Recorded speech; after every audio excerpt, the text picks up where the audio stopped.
several organizations are expressing concerns about how much of the recently approved city budget will go toward a new jail. Right, they spoke on those concerns Tuesday before Mayor's Night Out. Jim is joining us live from Metro Hall, and Jim, the mayor is saying there are no plans for a new jail. Yeah, Eric and Haley, that's something that he really wanted to stress last night. Now, there have been some reports about hundreds of millions of dollars being appropriated for a new jail in Jefferson County, but the mayor wanted to stress those are just rumors. They're false at this point. He has not appropriated the money in his budget that he sent to Metro Council for a new jail. He has not seen the council appropriate any money in their revisions to the budget for a new jail, and so at this point he says that those reports are false. Now, what may have been referenced, though, he says, is the fact that there was a report put out there by a former FBI agent who recommended a new facility here in Jefferson County that would really solve a lot of the jail problems. Mayor Greenberg, however, has said that his team is using that report to build out the services they offer at the current jail. He says that that's his office's main focus at this point. We've already started to take action. We have a new program that provides additional mental health screening for individuals who are coming into the jail for the first time.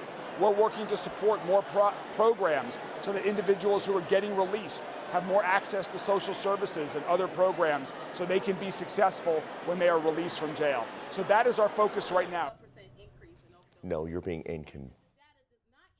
Happened a short time after a group of black-led organizations rallied against any plans to build a new jail, and they even presented a petition about it. Crisis where we need another jail. We're in a crisis where we need to support community partnerships. We need to support communities that are trying to take care of themselves, and we need to hold these larger organizations accountable. Among the signatures are the ACLU of Kentucky, Change Today, Change Tomorrow, and Forward Justice Action Network. Now, the Mayor's Night Out events are one of those events where they try to allow the community members to speak directly to the mayor. The next one is coming up on September 12th. Eric, Haley? Jim, thanks so much. Right now, Metro Police are investigating a deadly shooting in the Camp Taylor neighborhood. The LMPD spokesperson says this happened around 7:20 last night on Poplar Level Road and Belmar. Belmar is right across from Trevelyan Way if you're on Poplar Level headed toward the Watterson. When officers arrived, witnesses told them the victim went to Audubon Hospital, which was right down the road. The victim was then later taken to University Hospital, where he died. Police say everyone involved in the shooting has been accounted for. Now, take a look at your screen at this man. If you recognize him, LMPD investigators want to hear from you. They say he is a suspect in a deadly shooting from Monday night at the Platinum Food Mart at 10th and West Broadway. Metro Police say a man was fatally shot around 7:15. As of this morning, this man has not been publicly identified, but if you recognize him, you're urged to call 574-LMPD. The community came together to help raise money for LMPD officer Nick Welch, who was shot in the head while responding to the mass shooting at Old National Bank. LMPD officers and community members filled the Golden Nugget Tavern off Hikes Lane for the fundraiser last night. The bar held raffles, a silent auction, and sold t-shirts, all to help with Officer Welch's recovery. Owner Joe Steyer says they wanted to recognize those heroic actions. What he did, I mean, it's beyond for a new graduate what he did. So I think he kind of brought some pride back to Louisville at the time we needed it. It was heroic. So I think he's almost been a rallying cry of the city. In an update, Officer Wilt's family says he's making steady improvements as he works to recover at Fraser Rehab. Kentucky Governor Andy Beshear specifically highlighted Officer Wilt as he announced funding for law enforcement as part of nearly $14 million in investments for Louisville. Beshear says the Law Enforcement Protection Program is providing almost $229,000 for 3 local departments, St. Matthews, Linden, and Meadowvale.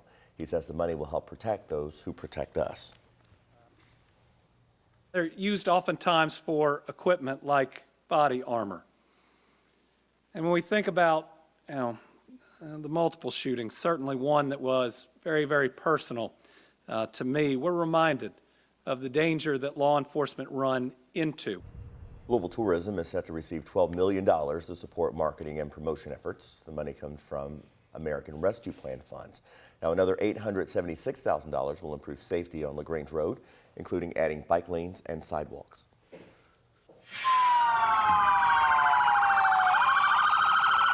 Emergency crews flooded the streets of Louisville last night, honoring one of their own. This parade was to celebrate the birthday of a Bullitt County EMT who was seriously hurt in a crash while transporting a patient in downtown Louisville on June 19th.